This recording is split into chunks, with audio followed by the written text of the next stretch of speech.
Hey, now, Ben, let me welcome you back to the program then. And we're talking about AI, but we're beginning with Tortoise Media. Going on at the minute about AI. What is it? How do we deploy it? And how do we regulate it, importantly?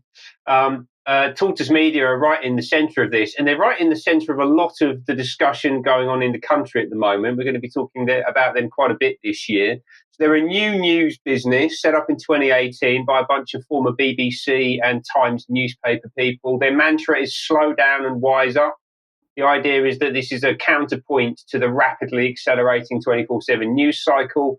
It's actually, kind of what's required, but unfortunately their editorial direction is certainly not one that we'd agree with. And actually, this is really a way of buttressing and reinforcing the rapidly deteriorating globalist mainstream media narrative being put forward by people like Michael Gove.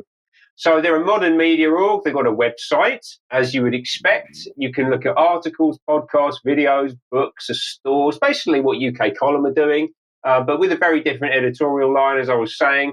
I believe that the Tortoise name is a reference to the mascot of the Fabian Society, which was used up until the 1960s. And the Fabians are a not-so-secret society of Marxists working to implement a single global government. Sounds very familiar, doesn't it? They're funded, extremely well funded. Right. Sorry, Ben, just to clarify, this is Tortoise funding, not Fabian Society funding.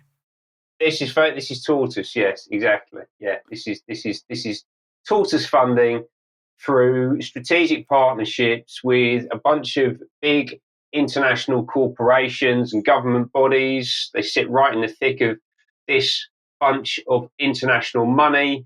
As I said, they were founded by a load of ex-BBC people, including this guy, James Harding, who we can see on stage here on the left-hand side. He's the editor-in-chief, and he's here hosting the Tortoise Responsible AI Forum at Waddesdon House near Aylesbury last week. This is a big showpiece conference, one of a series that they host under the responsible theme. So it's responsible AI, responsible investment, a whole bunch of other themes.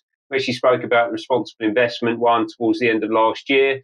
And regular viewers will remember James Harding from Gold's House in Davos. And here he is stood in front of Satan, as we've spoken about extensively on the show over the past couple of months. Now, on stage alongside him, they had a real stellar cast at this event last week. So the first person of note was Meredith Whitaker, the president of Signal, the non-profit messaging app, which I've actually heard is backed by the FBI.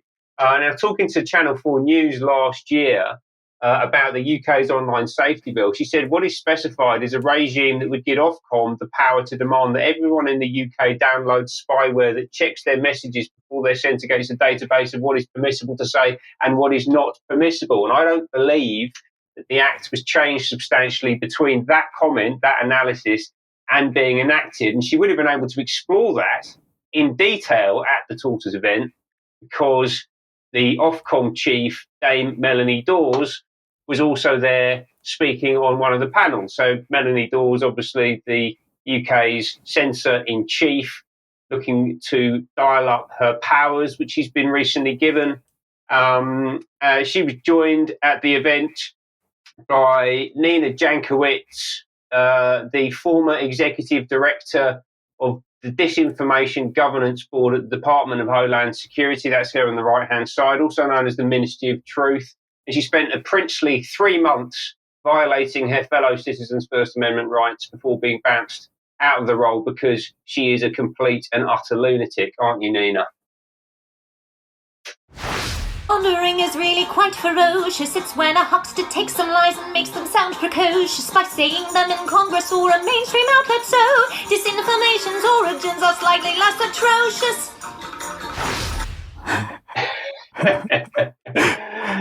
Oh dear, that's a slightly longer video, but it got cut off for some reason. I don't know why.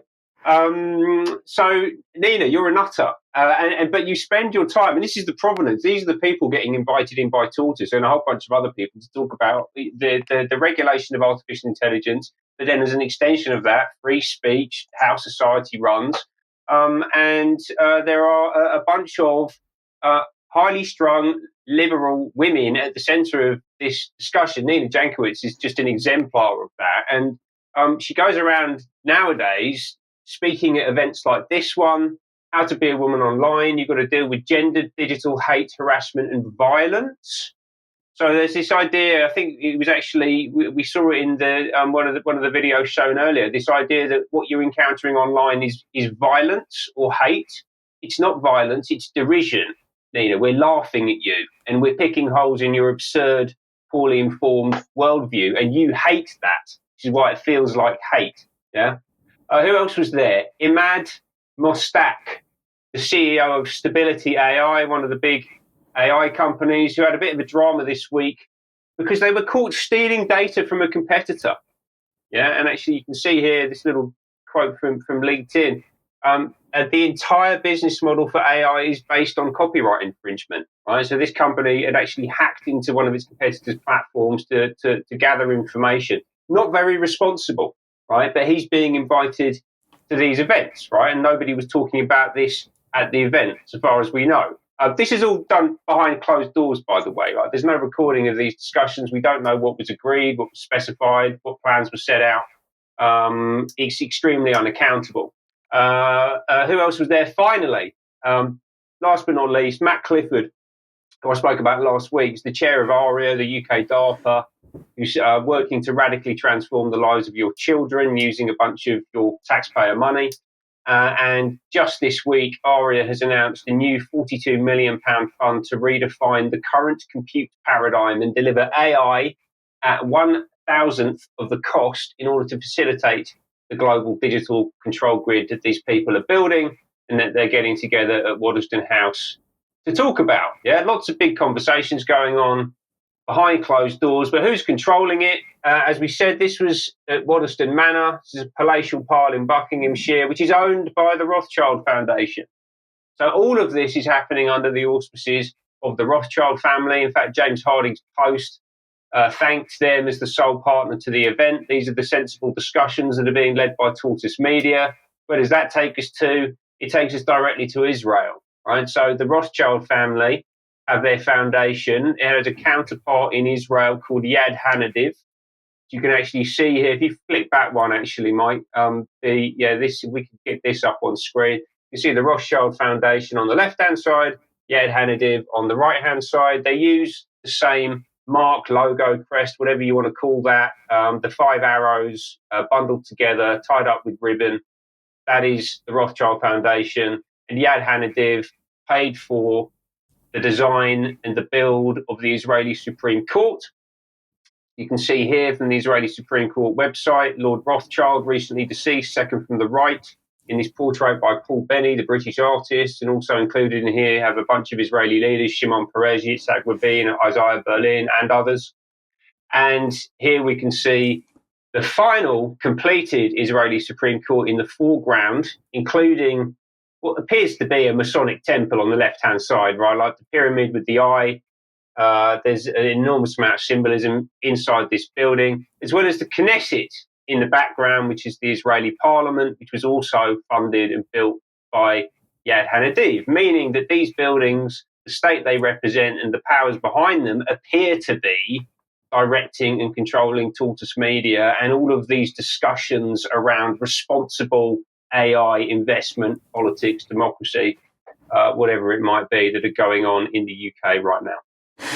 Just to correct one thing there, Ben, you said FBI funding Signal. It was the CIA were funding Signal. So Signal was set up originally with CIA seed money in order to create a private messaging network that could be used by CIA assets in foreign countries for regime change operations and things like this. But the CIA has actually removed its funding at this point, and so Signal is perhaps got a slightly shaky financial future. But anyway, we can talk more about that in extra as well. Now,